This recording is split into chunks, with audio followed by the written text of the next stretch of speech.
అండి, ఎలా ఉన్నారు?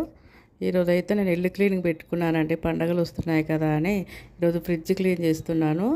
ఫ్రిడ్జ్లో అండి ఎక్కువ కూరగాయలు, పండ్ల కంటే ఎక్కువ ఈ మధ్య గ్రాసరీ ఐటమ్స్ పెడుతున్నారండి అందరూ.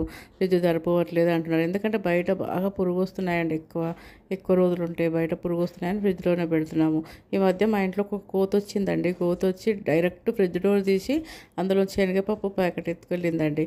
అప్పుడు నవ్వుకున్నాము. ఇంకా లేడీస్ ఫ్రిడ్జ్లోనే గ్రాసరీ పెడుతున్నారని వాటికి కూడా అర్థమైపోయిందండి అని.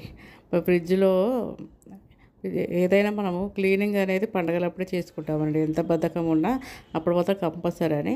పండగలు సాంప్రదాయాలకు, మన ఆచారాలకు ప్రతీక అండి. ప్రపంచంలోని మానవాళికి శ్రేయస్సు కోసం మనం పండుగలు జరుపుకుంటాము. మన పెద్దలు ఇచ్చిన వరం అండి ఇది. కానీ పెద్దలు అప్పుడు జరగకంటే ఇప్పుడు చాలా ఆడంబరంగా జరుపుకుంటున్నాము. ఇంత డెకరేషను, ఇంత హంగామా అప్పుడు ఇంత ఉండకపోయేదండి. ఈ మధ్య చాలా బాగా జరుపుకుంటున్నాము. జరుపుకోవడం వల్ల మనం చాలా యాక్టివ్గా ఉంటామండి.